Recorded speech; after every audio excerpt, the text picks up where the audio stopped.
दोस्तों, विनोद नाम का एक व्यक्ति होता है जिसकी उम्र लगभग 40 साल के करीब थी। यह गांव का जमींदार होता है। इनकी गांव में काफी चर्चा और रुतबा भी होता है। दोस्तों, विनोद किसी तरीके से अपने ही सगे बेटे की नई नवेली दुल्हन को अपने प्रेम जाल में फंसा लेता है और मौका देखकर उसके साथ संबंध बनाने लगता है। वह इतने जोरदार तरीके से संबंध बनाता है कि वह अपनी बहू की हालत खराब कर देता है। उसकी बहू भी अपने ससुर का भरपूर साथ दे रही थी और चरम सुख का आनंद ले रही थी। उसे हुए चरम सुख मिल रहा था जो उसके पति से पहले कभी नहीं मिला था। दोस्तों, इन दोनों का यह अवस का खेल लगभग 4 महीने तक चलता है, लेकिन 4 महीने के बाद इन दोनों के साथ कुछ ऐसा हो जाता है जिसकी किसी ने कल्पना भी नहीं की थी। दोस्तों, यह सच्ची घटना राजस्थान के जोधपुर शहर की है। जोधपुर शहर के अंतर्गत एक छोटा सा परिवार होता है। परिवार के मुखिया का नाम विनोद होता है।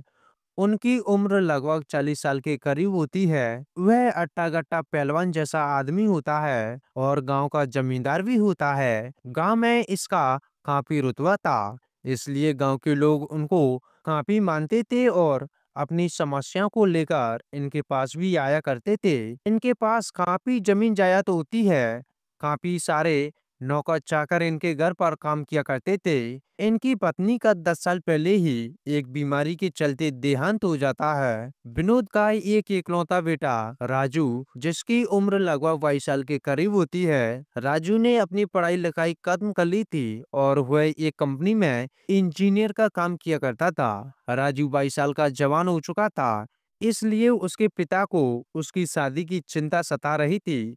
वह सोच रहे थे कि जितना जल्दी हो सके वह अपने बेटे की शादी कर दे। इसलिए उन्होंने अपने कई दोस्तों से, रिश्तेदारों से कहा था कि वह अपने बेटे राजू की शादी करना चाहते हैं। कोई अच्छी लड़की हो तो बताओ। दोस्तों, इस तरीके से 2 महीने का समय गुजर जाता है। अब 2 महीने के बाद एक रिश्ता आता है। उस लड़की का नाम मनु होता है। उसकी उम्र लगभग 19 साल के करीब थी। मनु देखने में बहुत ही ज्यादा खूबसूरत थी। उसकी खूबसूरती पर और कोई फिदा था, लेकिन मनु किसी को भी भाव नहीं दिया करती थी। अब विनोद अपने बेटे को लेकर मनु को देखने के लिए उसके घर पर पहुंच जाते हैं। अब थोड़ी देर के बाद जब मनु विनोद के सामने आती है, विनोद जब मनु को देखता है तो एक ही नजर में उसे पसंद कर लेता है और मनु के माता पिता से कहता है कि तुम्हारी बेटी हमें पसंद है। अब विनोद अपनी जेब से 10,000 रुपये निकालता है और मनु के हाथ पर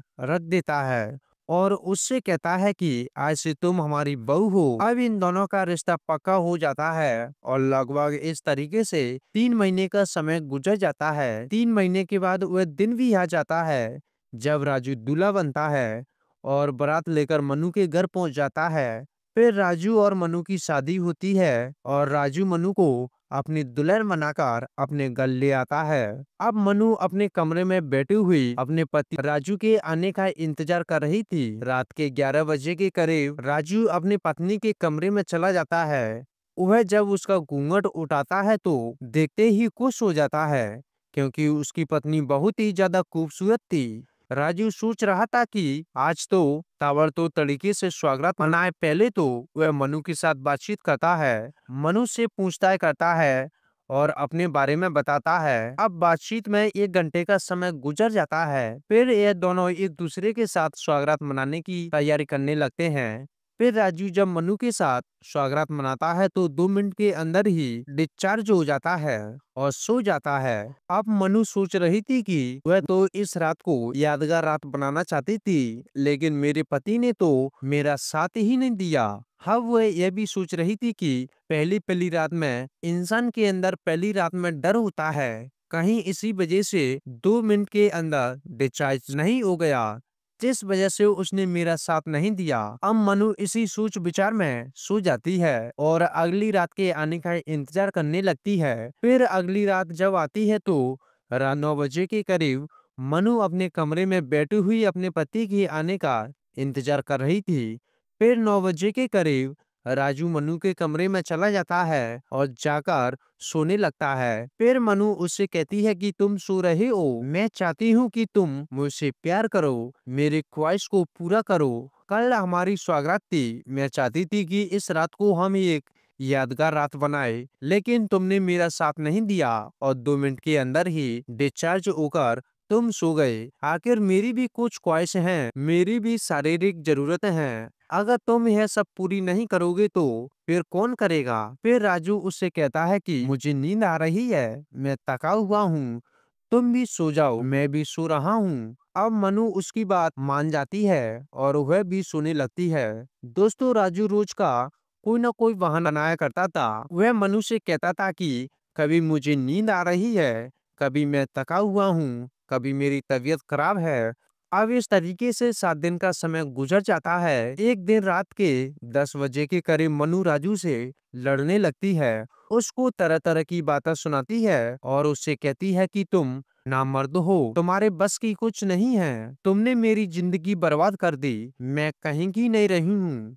अगर मुझे पता होता कि तुम ऐसे हो तो मैं तुमसे शादी ही नहीं करती। अब यह सब बातें बाहर खड़ा हुआ विनोद सुन रहा था। जब मनु अपने पति को तरह तरह की बातें सुना रही थी, उसको डांट रही थी, उस पर गुस्सा कर रही थी, फिर राजू मनु से कहता है कि मैं काफी सारे हकीमों से दिखा चुका हूँ, बहुत सारी दवाइयाँ भी खाई हैं, लेकिन कुछ नहीं हुआ, तो इसमें मैं क्या कर सकता हूँ? फिर मनु उसको बुरा भला कहकर बाहर आ जाती है। फिर किचन में जाती है और एक सब्जी उठाती है और वहीं पर उससे करने लगती है। तभी थोड़ी देर के बाद किचन में उसका ससुर विनोद आ जाता है और अपनी बहू को ये सब करते हुए देख लेता है, तो उसकी रोंगटे खड़े हो जाते हैं। मनु भी जब अपने ससुर को देखती है तो अपने ससुर से शर्मा के वह भी अपने कमरे में जाकर सो जाती है। दोस्तों, फिर अगले दिन सुबह 9 बजे के करीब राजू अपने ऑफिस के लिए तैयार होता है। उसकी पत्नी उसे टिफिन देती है और वह अपने ऑफिस के लिए चला जाता है। फिर मनु किचन में जाती है और खाना बनाने लगती है। तभी थोड़ी देर के बाद विनोद आता है और एक जगह बैठ जाता है और अपनी नौकर से कहता है कि तुम मेरे सर की मालिश करो। फिर उसका नौकर उसके सर की मालिश करने लगता है। फिर विनोद अपने नौकर से मनु को देखकर तरह तरह की अश्लील बातें करने लगता है। वह अपने नौकर से कहता है कि जब हम जवान थे, हमारे अंदर बहुत ताकत थी, जिसको भी हम एक बार जकड़ लेते थे, उसे छोड़ते नहीं थे। जिसकी भी हमने ख्वाहिश पूरी करते हैं, वह बार बार अपनी ख्वाहिश पूरी करने के लिए आया करती थी। मनु जब अपने ससुर की इस तरह की बातें सुनती है तो वह हंसने लगती है। थोड़ी देर के बाद विनोद अपने नौकर से कहता है कि तुम थैला उठाओ और मार्केट चले जाओ और मार्केट से कुछ सब्जियां लेकर आ जाओ। फिर उसका नौकर मार्केट चला जाता है। तभी थोड़ी देर के बाद विनोद अपनी बहू मनु से कहता है कि बहू, मेरे सर में थोड़ा दर्द हो रहा है, तुम मेरे सर की मालिश कर दो। फिर मनु अपनी ससुर के पास जाती है और तेल से अपने ससुर की सर की मालिश करने लगती है। विनोद को काफी मजा आ रहा था, उसे काफी उत्तेजना हो रही थी। वह धीरे धीरे करके मनु की नजदीक आ रहा था और मनु भी उसका कोई विरोध नहीं कर रही थी। अब विनोद की हिम्मत बढ़ चुकी थी और एक ही झटके में अपनी बहू को उससे बाहों में बल लेता है और उसे गोद में उठाकर बेडरूम में ले जाता है। अब बेडरूम में जाकर इन दोनों का अवस का खेल चालू हो जाता है। अब इस तरीके से दोस्तों, जब 2 घंटे गुजर जाते हैं तो फिर यह दोनों अलग हो जाते हैं। अब इन दोनों को जब भी मौका मिलता, वह एक दूसरे के साथ इसी तरीके से गलत काम किया करते थे। दोस्तों, अब मनु को संबंध बनाते लगभग 4 महीने का समय गुजर जाता है। 4 महीने के बाद एक दिन मनु की तबीयत अचानक खराब हो जाती है। उसकी तबीयत इतनी खराब होती है कि उसे उल्टियां आने लगती हैं और उल्टी रुकने का नाम नहीं लेती। तभी उसके पास उसका पति राजू आता है और अपनी पत्नी से कहता है कि तुम ठीक तो हो, तुम्हारी तबीयत तो ठीक है। फिर मनु उससे कहती है कि मेरी तबीयत खराब है और मुझे दवाई की जरूरत है। तभी राजू पास के ही एक हॉस्पिटल जाता है। वहाँ से एक लेडी डॉक्टर को बुलाकर घर ले आता है। वह लेडी डॉक्टर जब मनु का चेकअप करती है और राजू से कहती है कि तुम्हारे लिए एक खुशखबरी है कि तुम पापा बनने वाले हो। अब राजू जब उस लेडी डॉक्टर की बात सुनता है तो दंग रह जाता है और वह सोचने लगता है कि मैं तो अपनी पत्नी के साथ कुछ किया ही नहीं, तो वह प्रेग्नेंट कैसे हो सकती है। अब राजू को काफी गुस्सा आ जाता है और अपनी पत्नी से कहता है कि तुमने मुझ मुझको धोखा दिया है, तुमने मुझे कहीं का नहीं छोड़ा, तुमने किसके साथ मुंह काला किया, तुम्हारे पेट में किसका बच्चा पल रहा है। अब वह अपनी पत्नी को बुरा भला कहता है और तरह तरह की बातें सुनाने लगता है। और जब बात हद से ज्यादा बढ़ जाती है तभी विनोद अपनी बेटी से कहता है कि तुम जानना चाहते हो कि इसके पेट में किसका बच्चा